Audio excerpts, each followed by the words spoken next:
Assalamualaikum warahmatullahi wabarakatuh. Jumpa kembali di channel YouTube-nya Faika Sukti. Apa kabar guys? Semoga semuanya tetap dalam keadaan bugar, sehat, sejahtera dan bahagia. Allahumma amin ya rabbal alamin. Guys, pada kesempatan kali ini alhamdulillahirabbil alamin saya dapat bersilaturahmi di kediaman seorang ibu dokter cantik. Siapa beliau? Ini dia Ibu Dokter Pramesti Griana Dewi, MKes MSI. Apa kabar Bu Dokter? Sehat? Alhamdulillah. Assalamualaikum. Waalaikumsalam. Bu Dokter masih semangat ini untuk di laju Majenang Cilacap, hampir seminggu sekali kondurnya ini Bu Dokter ya? Ya, insya Allah tetap semangat. Tetap semangat walaupun puasa ini. Walaupun puasa. Bu Dokter, saya ingin berbincang-bincang dan share berbagai pengetahuan yang sekarang ini sedang luar biasa booming, lagi hangat-hangatnya tentang kasus, yaitu bahasanya sekarang malah keren, yaitu tsunami corona di India. Nah, ini kan kita tahu bahwa yang namanya India pada saat awal-awal corona itu malah justru menjadi suri teladan bagi negara lain karena mampu menekan angka melejitnya corona. Nah, tapi kemudian ini pada sekitar di tanggal 20-an April itu malah justru meledaknya luar biasa. Ini data yang saya terima malah mencapai 300.000 lebih angka corona yang terjadi hampir tiap hari di India. Kalau saya boleh bertanya, ini menurut analisa Bu Dokter, kejadian atau kasus di India ini gimana Dok? Ya, terima kasih Mbak Said. Jadi memang kalau kita membaca berita yang banyak beredar kali ini, juga mengikuti berita yang ada bahwa India memang sedang mengalami tsunami COVID-19. Jadi memang kita lihat bahwa sekitar bulan Februari ya, Januari atau Februari, Menteri Kesehatan India sudah menyatakan bahwa India angka COVID-nya sangat melandai, bahkan bisa dianggap sudah hampir berhasil. Sehingga memang pemerintah India waktu itu seperti membolehkan kegiatan seperti biasa, bahkan membuka lagi festival keagamaan, acara-acara keagamaan, ada pernikahan, kemudian secara politis juga ada pemilu kalau tidak salah di sana, dengan segala macam kegiatannya yang sangat-sangat mengumpulkan banyak sekali masyarakat. Kalau kita lihat di film, di foto-foto itu begitu padatnya kegiatan festival di Sungai Gangga sampai 5 juta itu, dan kelihatannya juga memang mereka sudah sangat mengendorkan protokol kesehatan, bahkan tanpa masker dan sebagainya. Dan ternyata COVID itu betul-betul ada. Kalau masih ada yang mempertanyakan, itu bukti yang sangat nyata di India itu. Begitu melepas protokol kesehatan, begitu tidak lagi menetapkan prokes, langsung angka kasus aktif di India itu melejit sangat tinggi. Ditambah lagi, ternyata di sana ditemukan jenis virusnya adalah virus yang sudah bermutasi atau varian baru, dan itu kalau kita baca lebih cepat menyebar, kemudian bahkan tidak terdeteksi dari tes PCR, sehingga kadang sangat mengacaukan. Saya negatif, ini saya negatif, ternyata tiba-tiba sudah sangat parah karena dikatakan oleh para ahli virus yang mutan yang terbaru itu tidak berada di tenggorokan kerongkongan yang biasanya kita swab, tapi langsung masuk ke paru-paru, sehingga ketika dilakukan swab tidak terdeteksi. Nah, ini harus menjadi pelajaran yang sangat-sangat berharga untuk yang lain, termasuk untuk Indonesia. Nah ini Dok, kalau misalnya dikaitkan dengan Indonesia, khususnya juga Cilacap ini, melihat grafik angka kasus corona di Indonesia, ini kira-kira gimana dok analisanya sekarang? Di Cilacap seperti juga di banyak tempat di Indonesia, ini memang sudah ada penurunan kasus aktif. Grafik kita sudah mulai melandai. Jadi puncak grafik kalau di Cilacap itu adalah sekitar bulan Februari atau Maret awal, itu puncak grafik. Kemudian mulai ada penurunan. Di Februarinya itu di 2021 ya. Jadi Januari itu mau naik tinggi, kemudian puncaknya Februari, kemudian mulai ada penurunan. Apalagi ketika dilaksanakan PPKM Mikro yang cukup panjang ya, diperpanjang, itu kelihatannya cukup efektif. Kemudian ditambah vaksinasi, jadi kelihatan sekali ada penurunan grafik. Hanya saja khusus untuk Cilacap tiba-tiba ada lonjakan tinggi lagi di bulan April awal kalau nggak salah. Itu kata Pak Jokowi, setiap kali ada libur panjang maka ada kenaikan, ada libur panjang lagi kenaikan lagi. Itu juga kita rasakan. Di samping untuk Cilacap ini memang kebetulan waktu itu ada klaster Nusa Kambangan. Jadi ada lapas Kembang Kuning itu yang ada yang positif sebetulnya dari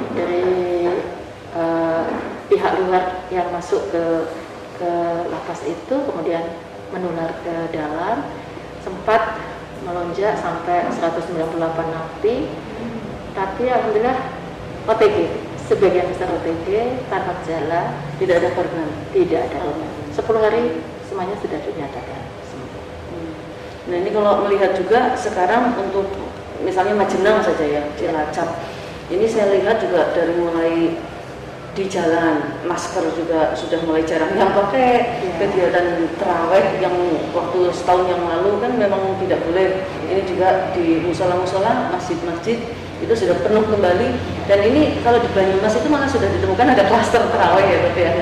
Nah, terus mungkin karena saking lelahnya dan sudah capek atau mungkin bosen, boring ya. Jadi kelihatannya di Majenang, Cilacap juga mengendur. Ini gimana antisipasi dari karena tadi saya lupa menyebutkan bahwa Bu Dr. Pramesti juga sebagai Kepala Dinas Kesehatan yang diusahakan atau diupayakan dari Dinas Kesehatan untuk mengantisipasi ini lagi itu gimana? Ya, memang betul. Kita semua, tidak hanya masyarakat umum ya, kami petugas di baik di Dinas Kesehatan maupun di rumah sakit juga kadang-kadang sudah mulai mengendor, mulai ada rasa capek dan sebagainya, sehingga agak membiarkan ketika masyarakat banyak yang mungkin tidak pakai masker dan mulai ada kerumunan. Awal-awal di Majenang banyak sekali razia masker, sekarang sudah nggak ada. Tapi alhamdulillah dari pemerintah, baik pemerintah pusat maupun diikuti juga oleh pemerintah provinsi dan kabupaten, itu respon cepat. Melihat perkembangan dunia, India terutama seperti itu, dan melihat juga masyarakat kita mulai ada kejenuhan, pemerintah saya kira sudah sangat responsif, banyak mengeluarkan kebijakan yang mungkin dianggap agak tidak terlalu ketat gitu ya Dok. Iya. Nah, tapi kemudian ketika dikeluarkan kebijakan larangan mudik, kemudian boleh terawih, tapi untuk zona merah diperketat, dan ada beberapa kebijakan seperti itu yang saya kira itu memang upaya pemerintah untuk jangan sampai terlalu kendor, terlalu longgar. Mungkin memang kebijakan larangan mudik banyak yang yang protes, yang tidak sempurna. Sudah 2 tahun nggak pulang dan sebagainya lah. Kalau kita ambil sama semua. Cuman kalau saya sangat setuju, karena kita belum selesai. COVID ini belum selesai. Kemarin sudah melandai. Kalau kemudian membiarkan berbondong-bondong dari kota ke desa lagi bisa terjadi lonjakan. Iya, sudah ada contoh nyata di India. Sehingga kalau saya sangat setuju dengan pengetatan dari pemerintah itu. Jangan diartikan apa ya, menyengsarakan rakyat dan sebagainya. Kok sejauh itu? Kan tidak, nggak mungkin pemerintah mau sengaja menyengsarakan rakyatnya. Justru ini untuk kebaikan. Nah ini dong tentang masalah vaksin dong, yang sekarang memang sedang digalakkan juga oleh pemerintah untuk bisa rata semuanya.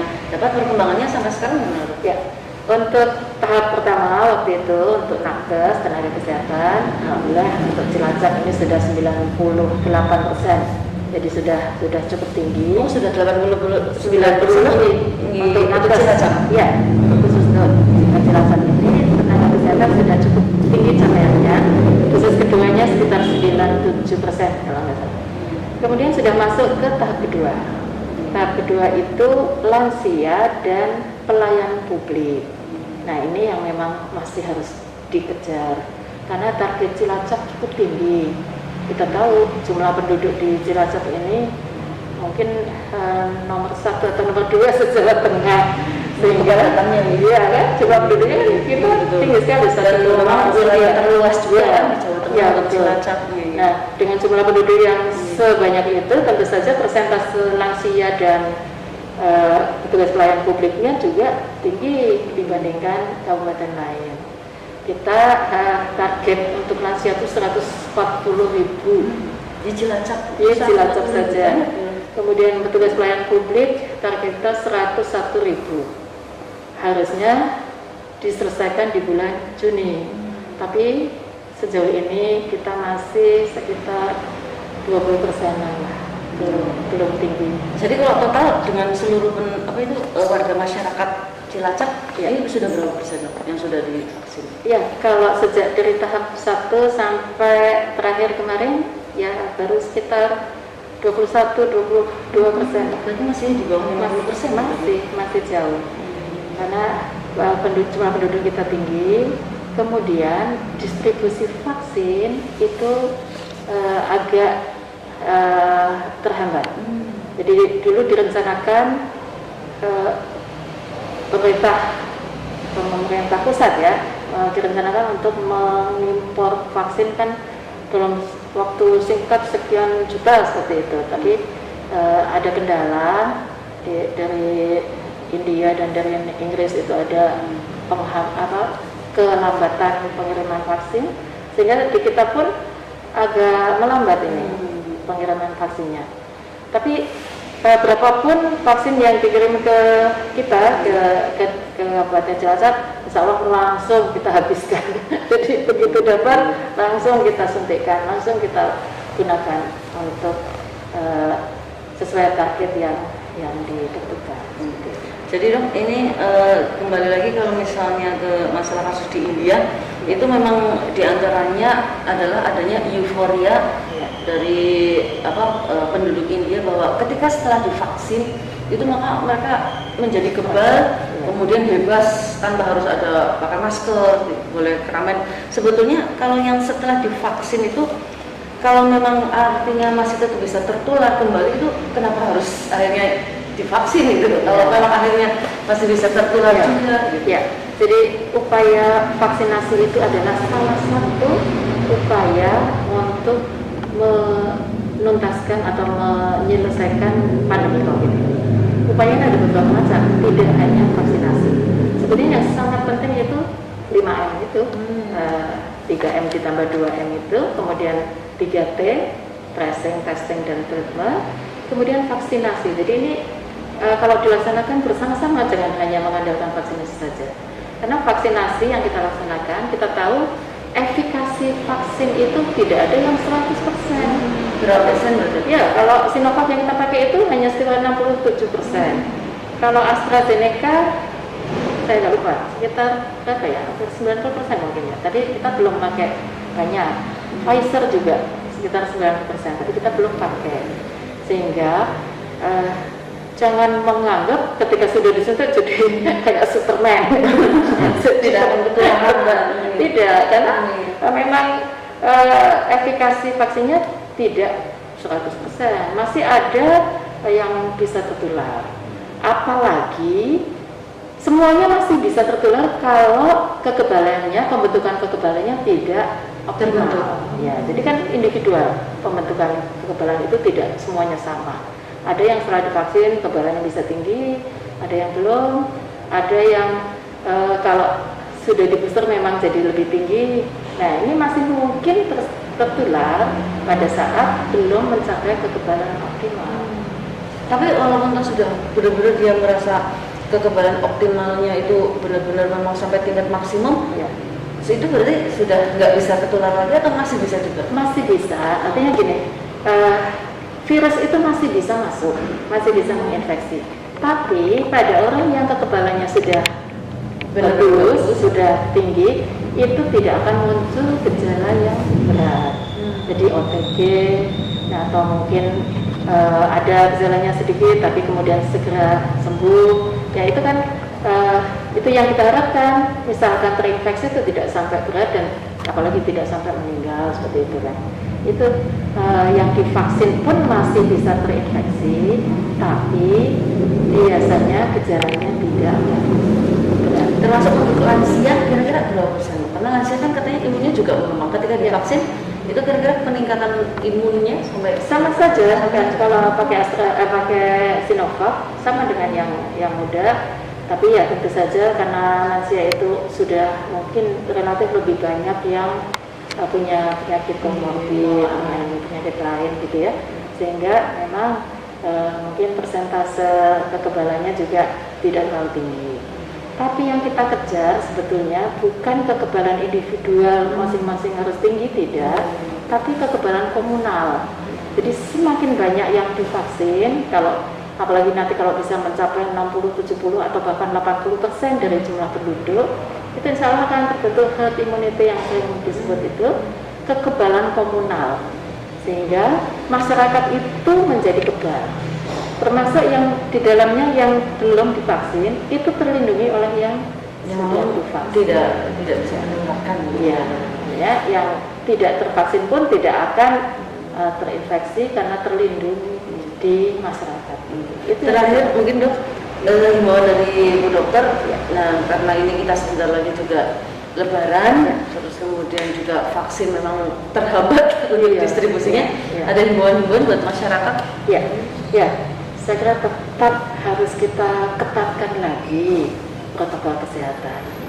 Jangan cepat capek, jangan lelah, jangan bosan, karena belum selesai pandemi COVID ini dan kita sebetulnya sudah membaik. Jadi, ayo kita lanjutkan grafik yang melandai ini. Jangan cepat-cepat kepengen lepas, tapi kemudian nanti grafiknya naik lagi, kan sayang. Kalau sudah melandai, ayo kita sama-sama lah menahan diri supaya ini semakin melandai saja dulu sampai mudah-mudahan bisa sampai habis gitu. Terima kasih Bu Dokter ini untuk share ilmunya. Dan itu tadi ingat pesan Bu Dokter untuk selalu mengetatkan protokol kesehatan, jangan lengah, dan kasus di India menjadi Pelajaran. Iya, semacam ibroh atau pelajaran bagi kita semua. Nyun sewu Dok, ini sebagai tanda terima kasih dari Laksana Komputer Majenang. Ini ada buku Raden Ajeng Kartini karena Bu Dokter Pramesti merupakan salah satu Kartini hebat di Cilacap. Beliau banyak sekali menginspirasi dan menjadi seorang leader. Dan ini satu lagi buku karangan suami saya. Mudah-mudahan ini bermanfaat buat Terima kasih sekali. Terima kasih. Salam manfaat dan barokah. Amin. Dan itu guys untuk bincang-bincang saya dengan Bu Dokter Pramesti. Terima kasih Dokter, salam sehat selalu dan mudah-mudahan juga tetap semangat dan memberikan banyak sekali ilmu dan juga pengetahuan bagi kita semuanya. Jangan lupa untuk like, comment, share, subscribe di channel YouTube-nya Kak Ika Suki. Wassalamualaikum warahmatullahi wabarakatuh.